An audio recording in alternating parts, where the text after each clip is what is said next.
Hey everyone, it's B, and you're listening to another episode of the In Your Feelings podcast.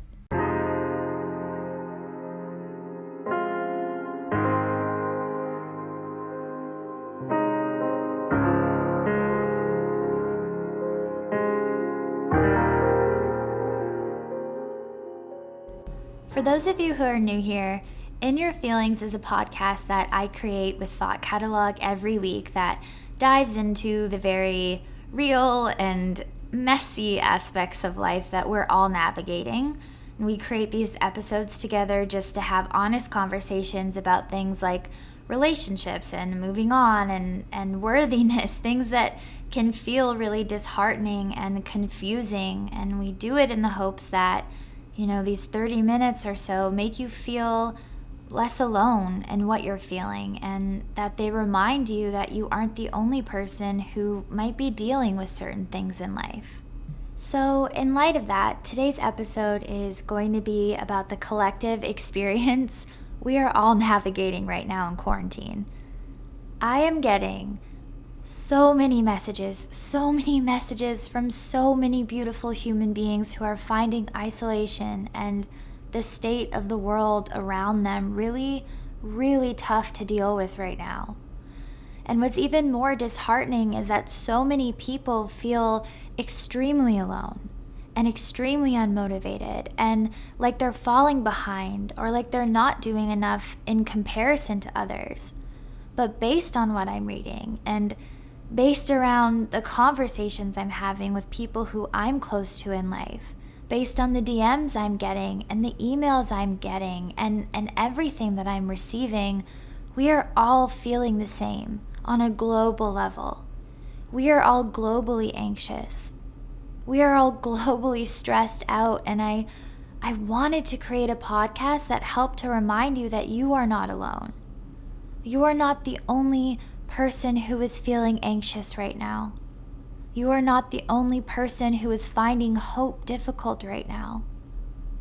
And along those lines, I also wanted to create a part of this episode that spoke to what I was personally doing and what I have personally been finding helpful when it comes to, calming myself down or coming back home to myself and finding a little bit of peace within the chaos of this situation. I think it's so easy for so many people, especially on social media, to shout, just be happy or just be grateful. But I also know how difficult it can be within certain moments to connect with that optimism and that positivity. It's so much more than just yelling that into a void. So I wanted to make sure that I dedicated a part of this podcast to reminding you that there are definitely tangible ways we can all show up for ourselves right now. But they don't have to be these big, crazy things. They're actually small micro changes and additions we can add into our day that really, really help within the confusion of it all. So that's what you can expect in this episode, and I really hope it helps. So let me reiterate this again. You are not alone. You are not crazy for feeling unhinged or overwhelmed or like you don't quite know what you're feeling. Something that has really helped me has been calling this feeling what it is, which is grief. And I want you to know that what you are feeling right now is grief. If you don't have the word for it, that's the word. And I relate to this statement on such a level because this lack of control and this uncertainty, that anxiety it can give you, how it kind of takes over your mind and can make your day feel a little harder to navigate, that is what last year was like for me when I was losing my mom. I had this anticipatory grief, this constant hum of anxiety in my mind. And while I was grateful for being healthy and for having time with her, I still felt that undertone of sadness within myself, and it feels very similar right now. So I need you to understand that this isn't some casual thing you just have to be stronger about. This is really mentally hard. Going through this is tough. It is okay to be finding this situation really, really difficult, because what you're feeling right now is grief, and it's different variations of grief Sometimes things that you may not know you ever were capable of feeling or you're suddenly experiencing right now. And we all know that the world is changing around us. And we know that there are certain things that will never be the same. And this is scary because it means that we're losing our comforts. As human beings, it's what's comfortable that makes us feel safe, that makes us feel in control of who we are and our experiences in this world. So losing that and losing our normalcy, experiencing the fear of economic problems or mourning the loss of connection, this is heavy stuff. This is where our brains are going constantly, and all of that loss and all of that baggage, it weighs so much. It sits in a human soul. It feels uncomfortable, and we're all dealing with that collectively. There's this lingering feeling of fear and grief in the air. And not only are we mourning the loss of our comfort, of the things that were tangible and understood to be constant in our lives, but we're also grieving the loss of our belief in the future. We don't know what tomorrow will look like. So now not only are we experiencing sadness over what we miss, but we're also experiencing sadness over all that is uncertain in our lives. We know that we are dealing with an issue that is almost invisible, and because we cannot see it or package it, because we cannot fully understand it at this moment, we feel threatened by it. It makes us feel unsafe, not just physically, but emotionally as well. That's what you have to understand. There's an emotionality to all of this. And I don't care how strong you are. That is extremely tough to navigate. So when I was finding this feeling of uncertainty difficult to navigate, not only last year, but when all of this mess started in the world, I really had to learn how to ground myself. Because when we allow for these thoughts and these feelings to take over our minds, or when we push them down and we don't deal with them, they really, really do multiply. I learned that the hard way. We worry about our loved ones getting sick, and we worry about ourselves getting sick. We worry about the world never being the same. We worry about our ability to come out the other side of this and survive it. We worry and worry and worry, and we create these stories in our heads, and we live in those scary stories. I did the exact same thing with my mom. And a way that I really helped myself was not to run from those thoughts and not to numb them or distract myself from them or tell myself that I wasn't allowed to feel that worry or that I should be strong enough to push through that worry or push it aside, but rather I learned how to reframe my worry, how to focus on different stories, how to find a bit of balance by reminding myself of the potential good scenarios that could unfold. And this isn't about denying yourself the fear or telling yourself you have to be blindly optimistic, but rather this is about telling yourself that you can feel both, that you can be scared of getting sick, but that you can remind yourself that you are taking all of the right steps and all of the correct precautions to ensure that you don't. That you can be scared of the world never going back to normal, but that there have been things like this in the world before. And while, things were never 100% the same, we moved forward. We grew stronger within the debris of it all. And life pushed on. The world was not void of beauty forever. It flourished again in different ways. It evolved. And I understand that even reminding yourself of those things can be difficult right now. Having that foresight, being able to balance the light with the dark is hard. So if you're feeling anxious right now, sometimes the best place to start is to try to be as present with yourself as possible. If you start to notice your thoughts spiraling, try to sit with yourself for 5 minutes, 2 minutes, 1 minute, whatever you can handle. I'm not kidding when I say this, but I actually usually get into bed. I try to feel warm.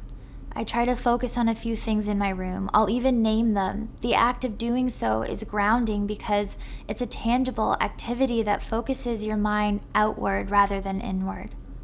Is it warm in the room? I'll ask myself these things. How does the blanket feel?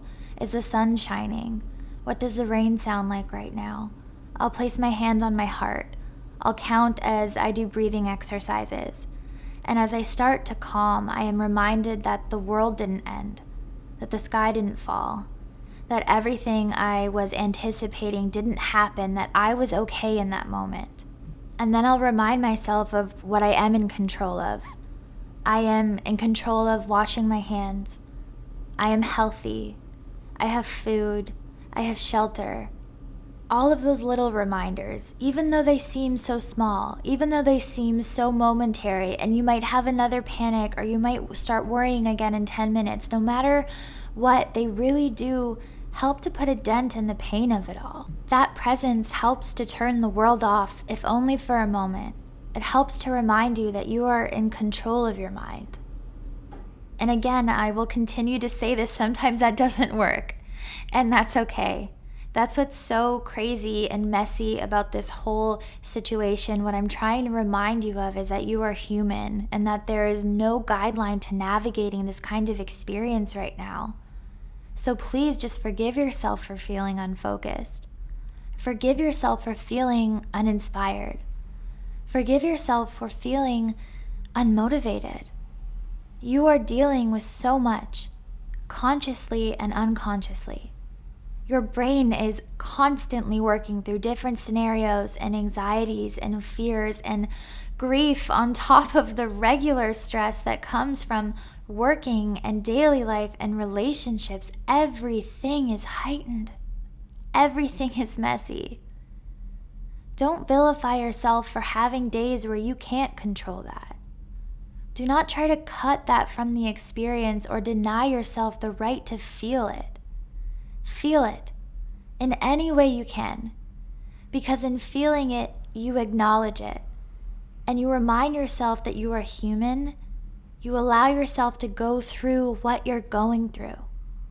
You are not weak for doing that.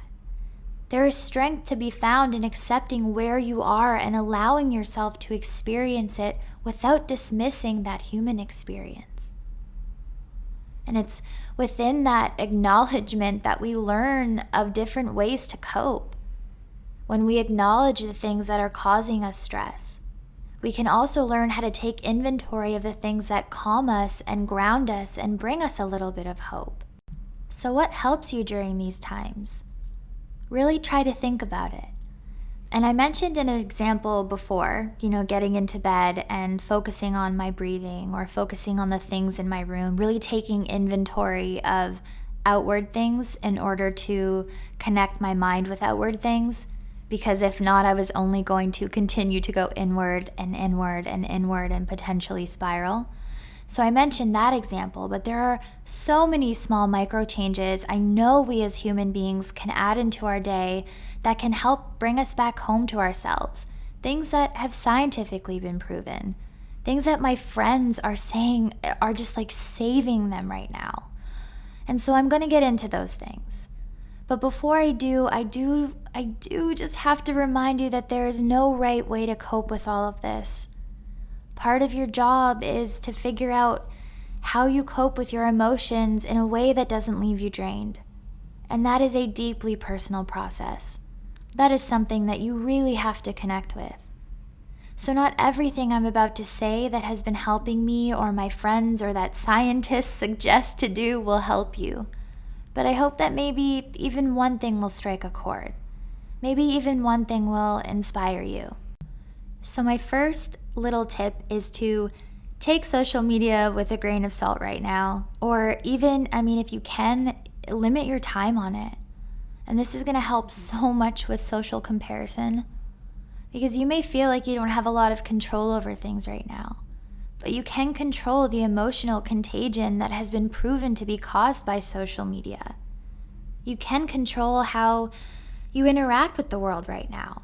You don't have to be plugged in if it's causing you to question yourself, if it's affecting your mental health in a bad way. Choose to take control of that.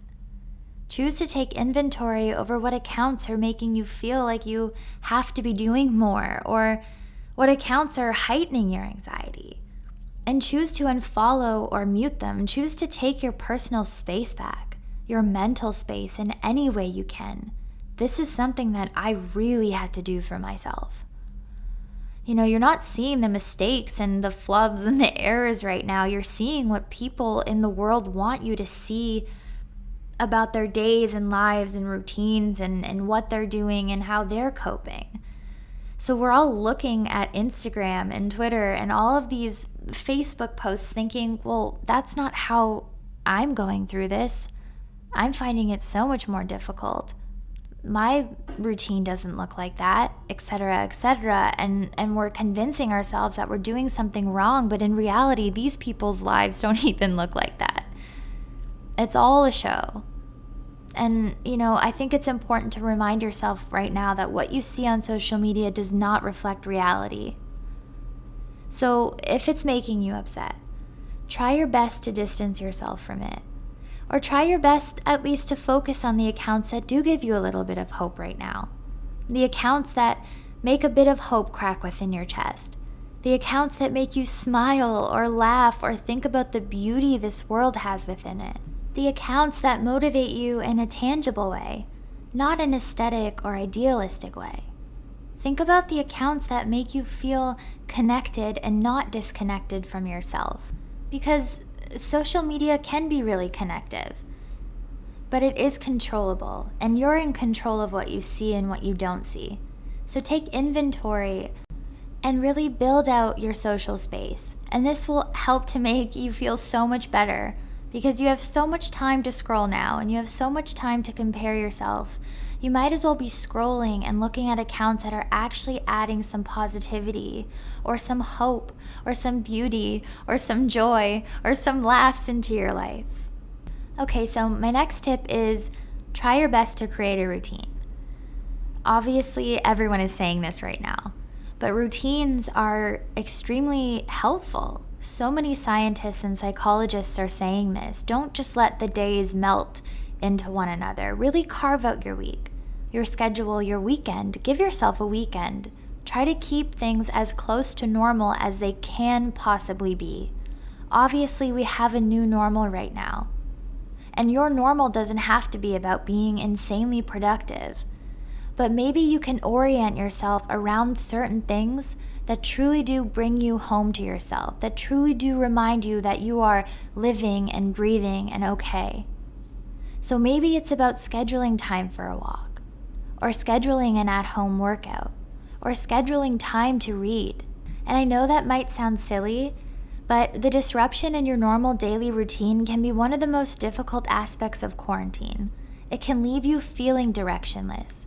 So when you schedule these things, no matter how simple they seem, and no matter how normal or small they seem, it's really, really helpful because it reminds you to do them. It reminds you to take the time. It reminds you to take care of yourself. It reminds you to add a little bit of humanism into your day. And this can just make you feel good. It can make you feel normal when nothing else in the world feels normal. So ask yourself, what are the kinds of things that help you feel okay in your life? And instead of just knowing that those things exist, instead of just assuming that you're going to do them, schedule them. Create a routine. Every Monday, Wednesday, Friday, do a certain kind of workout. Every Tuesday, Thursday, make sure that you're taking time to start a new hobby, or to dive into your painting again, or to do this or to do that, whatever makes you feel a flicker of hope, whatever makes you calm in your day. Make sure that you're carving out time for it, and make sure that you're showing up within that time. Create a routine, create a habit. I promise it's gonna make you feel so much better. And on that note, I have another reminder and another thing that I've really been doing that can be difficult but is so important. As someone who studied neuroscience in school, as someone who loves biology and the brain, I have to say this. So my next reminder is to just try to stay as active as possible. This is good for your brain, I promise. And you don't have to go all out. You don't need 5 hours a day dedicated to squats and cardio and getting as sweaty as possible. Staying active can be doing a simple 15-minute morning stretch or workout, something simple and easy that brings you back to a centered place within yourself. And when you stand up for your body, you stand up for your mind too. They really are connected. And that kind of respect and that kind of dedication, even if it's 5 minutes, can help you to remind yourself that you are worthy of being taken care of, that you can do things even when they are hard to do. And so whatever you do, even if it's a stretch in bed or opening the windows to let fresh air into your apartment while you meditate or journal or whatever, keep your mind active, keep your body active, and really show up for that wellness. It truly will help you. I know it saved my life on many occasions, being able to take care of my body as a means of taking care of my brain and my mind and my soul. Before I get too carried away with that one, as you can tell, I'm extremely passionate about mental health and how wellness fits into that. But let's move on to the next reminder. And this is something that I think we are all understanding on a deeper level right now, and that is our need for one another. So please communicate. Try your best to talk to your friends right now, to your family, to the people in your life who make you feel loved and cared for. And if you're alone, try your best to communicate, to reach out to those people if you need them. You are not a burden and you are not asking for too much. We are all feeling so lonely right now. And getting a good morning message or asking someone to jump on a FaceTime just to watch a movie together or to make dinner together, that is so welcomed and beautiful and soul affirming, and it's like warmth. You know, when you just hug someone you love, obviously we can't do that right now, but we can still foster that warmth in our life, that familiarity, that comfort. Human beings are comfort for human souls. And this is such a big part of my writing. We need one another. We really, really, truly need one another. On a mental, emotional, and biological level, we are primed for connection. We desire it on an innate level, so don't close yourself off to the world right now. I promise we need one another. We need to know that others feel the same way. We need our communities right now more than ever. Because it is also scientifically proven that loneliness can increase vulnerability to stressors in life. Loneliness can cause a more intense reaction to negative things in our lives and reduce the emotional boosts of the positive things that we are trying so hard to implement in our lives. Loneliness can contribute to greater feelings of helplessness and threat. It can even mess up your sleep quality. And so please don't think that you have to be right in front of someone in order to feel loved by them. And you don't have to touch someone in order to touch them. It's not futile to want to connect right now. It's actually deeply, deeply important. So try your best to adapt. Reach out. Reach out to the friends you know are alone right now. Ask your friends to get together in whatever virtual or safe way you can. Try your best to foster community. Try your best to connect. It really is important for your mental health. It's really important for your soul. And last but not least, just remember why you're doing this. When you're feeling frustrated or cooped up, it can be really helpful to think about the reasons why you're quarantining. And if you view yourself as being stuck, you'll feel like a victim. However, if you tell yourself that you're choosing to stay home to help everyone stay safe, this is empowering. You see how you can just reframe that? And it will help you look at quarantine as an opportunity to be still, to find your calm, to rest, to read more, to get into a different kind of routine, to explore within yourself, an opportunity for so much. Try your best to remind yourself that this isn't a threat to your well-being. And this can help you stay strong. You are doing your part. That's beautiful. But you're also ensuring that this can go away as quickly as possible. You're ensuring that we're all going to survive this. You're protecting yourself. You're protecting others. You're standing up for yourself and your future. Just remember why you're doing this. Let it keep you strong. Let it keep you motivated, even if it's just a motivation to stay inside. Let it empower you. Okay, so that's it. And I know that those little reminders, those little changes, they might feel insignificant compared to what you think you have to be doing, or how you think you have to be progressing during this time. But I need you to remind yourself that growth is the quietest thing you will ever know. And sometimes progress is actually rest. And sometimes it's not about adding more to your life or changing the whole blueprint of your day. Sometimes progress is about acceptance. Sometimes it's about changing 5 minutes of your day. Sometimes it's not about writing the novel or discovering calculus or dreaming up King Lear. Sometimes growth is sitting with yourself and learning how to take care of yourself in the darkest moments you experience. Learning how to calm yourself. Learning how to acknowledge your feelings. Learning how to do the inner work. Simply just getting yourself out of bed in the morning. Sometimes that's growth and progress. Sometimes it's not about shouting the loudest or doing the most. Sometimes doing the most for yourself is making a healthy meal or taking 5 minutes to breathe through an anxious moment. Whatever it is, whatever brings you even the smallest sliver of light, know that it is enough. It is enough.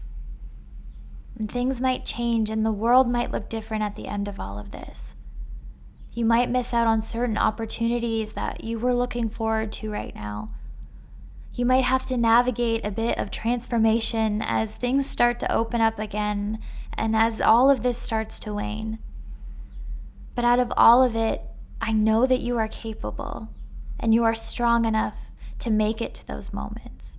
No matter what you do during this time, you just have to focus on surviving, because this is all going to be okay. Ensure that you're also making sure that you're okay, that you're taking care of your mind right now, and that you're being kind to yourself. And that's my bit. And that's obviously everything in my heart for all of you. I know I am going through it as well, but we're going through it together. And we can all feel connected within that, if anything. So thank you for being here with me today. I can't wait to talk to you next week, and stay safe.